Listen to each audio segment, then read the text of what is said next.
Hello, good morning, everyone. How's everyone doing today? My name is Sammy Alward, and I'm covering today for Sarah, and our colleagues are at Mega Camp. So I will be filling in for Sarah today. So, how's everyone's weekend been? Hopefully good. Everyone's weekend's been great. Everyone's making some deals, some transactions.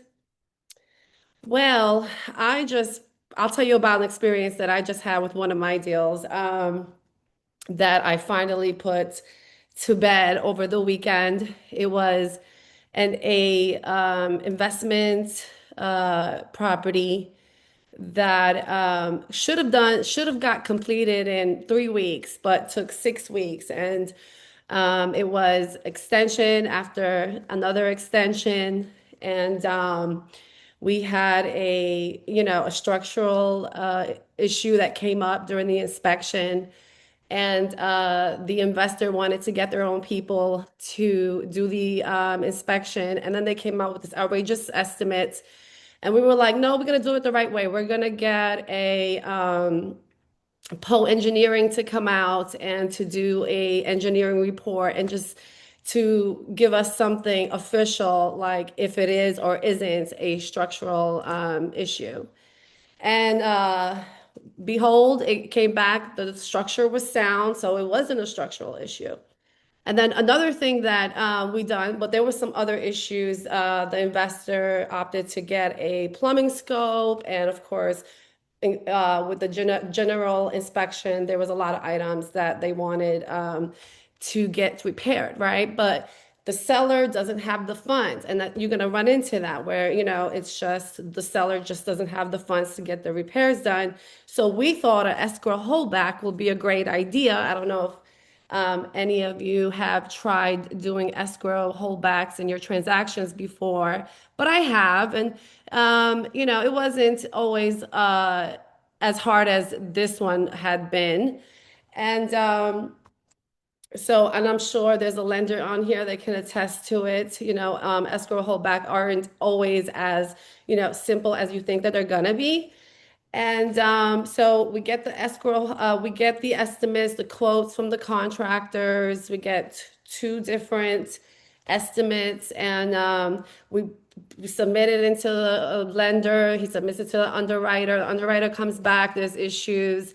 They're like, no, some of this we're gonna have to get done before closing. And of course, that's the last thing we want. We don't want that, right? We want to, let the buyer deal with it after closing. They can take the money and get the repairs done. But when that came back, and I was like, can we just decrease the price? Like, do we need to go this route? And in some cases, that will work if the buyer has the money.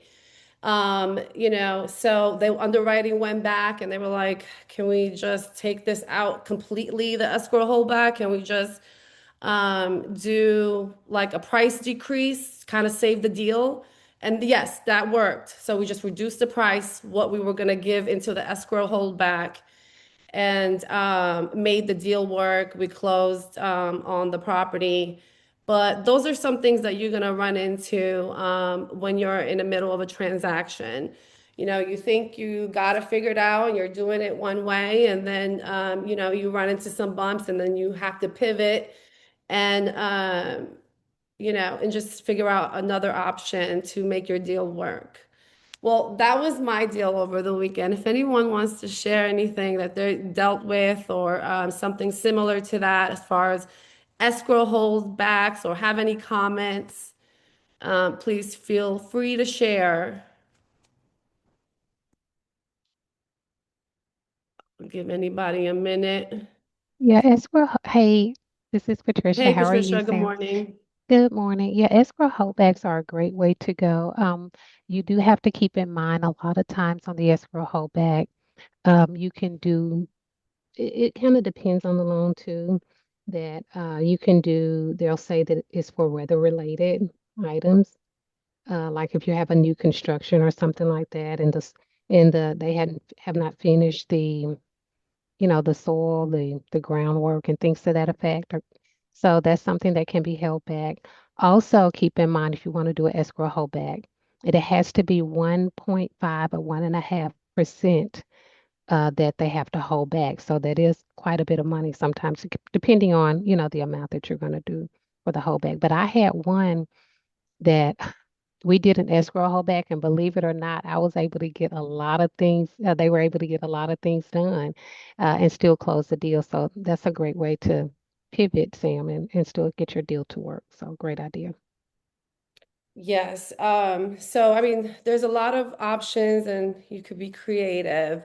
But in this particular, yes, that 1.5 thing got me too because you get the quotes and you submit the quotes in and you think, okay, well, this totals up to 15,000, but then you got to take that other zero point 0.5 into consideration and be ready to have that conversation with the seller or the buyer that you're going to need to put extra funds up, and that's how it works. So you're not just holding a certain amount for the estimate. You really need a little bit more cushion for that. Right, right. Okay, well, that's my little rant on the my deal that just closed, but I'm excited that it's over and hopefully it gets funded today, and if we could wrap that one up. So I'll jump into what Sarah has been covering, and I know that she's been going over win with sellers with you. She's on chapter one, and she's wrapping that up with you guys. I know she was like towards the end. I'm covering the end of it. So it's basically page 39. It just covers to convert, being present, and asking good questions and getting the appointments, right? And then how you capture, you connect, and you complete the pre-listing sheets. So I don't know if you went over on page 33, but this is the pre-listing lead sheet here. And it has all the questions for you that you need to ask the sellers or who you're interviewing. And it has conversation pieces, scripts that you can go over, rejections. So that is one way to kind of go ahead and get your people together on a sheet, kind of pre-screen them. And the other pages was basically page 40 and 41 was to track and to cultivate. How do you do that? So we know that not every lead is going to convert, right? Not every, like they're waiting. They're like, oh, we're not ready. Um, so on page 40, you have a sheet here also where you could name and, the name and the number of the lead or contact. So basically to track them on this piece of document here. So, they say that you track them because at some point the buyer or the lead is going to come to what top agents refer to as the zero moment of truth.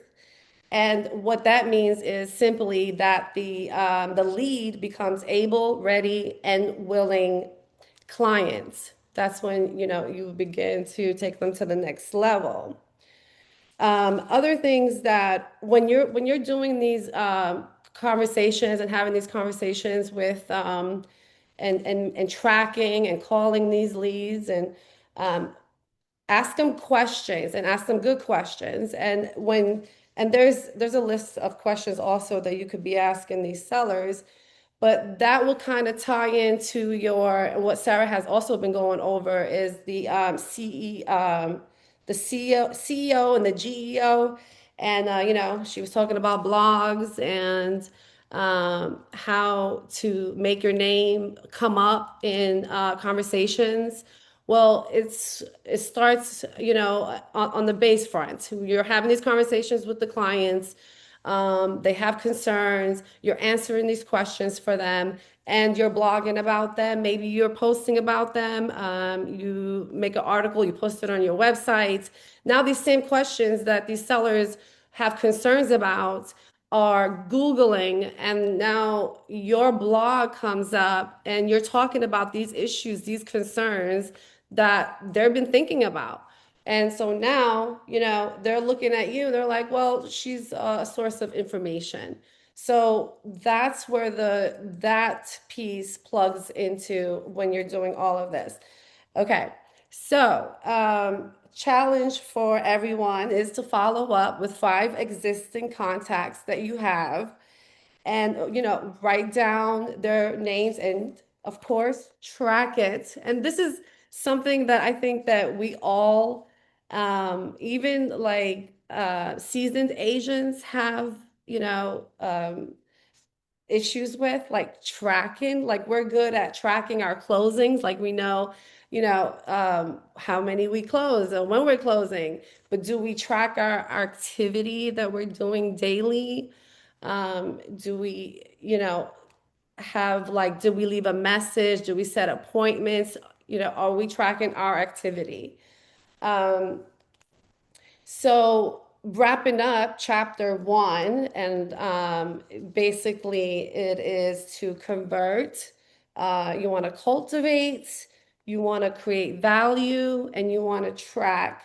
And I will challenge you for this week to use this log and contact some people, call some people that you have in your database, and set up a plan for them, continue on and do a blog and post it and see where that gets you.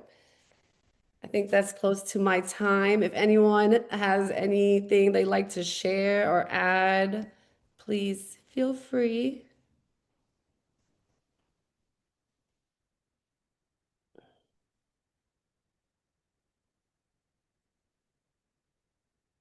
You're welcome. Okay, yes, let me look at the chats. Okay. A lot of note takers. No questions. You're welcome. Well, everyone have a great week. I hope this information was useful. Please download this chapter one that Sarah has been going over. I think it's pretty awesome. I like all the role play that it has here. And honestly, it will give you somewhere to start when you are when you're looking for leads or want to be productive with your contacts. So Which one are you referring to download? I mean, from where? I see in Connect there are a lot of window sellers. So which particular one are you referring? the one that says chapter one lead conversion, it's high level skills that leads clients for life. That If it is in Connect, can you share the link in chat? Yes, I have a copy that Sarah sent, but oh, here we go. It's Win with Sellers. I'm sure it's on Connect, and you guys Uh, can the follow second up. line, what is the second line? No, what is the second line? I could not read. It's Win with Sellers, high level skills that create clients for life. It's a Okay, it's from KW the, University. okay, thank you. You're welcome. And there's a lot of wealth of good information on here, questions on here, things to keep you on track. Of course, make sure there's TCPA compliant leads. And then that is it for chapter one. Everyone have a great week. Do your thing, hustle, get some leads, and close some deals. Take care, everyone. Bye. You did good job, Samia, today. Thank you. Have a good day, Bye. everyone.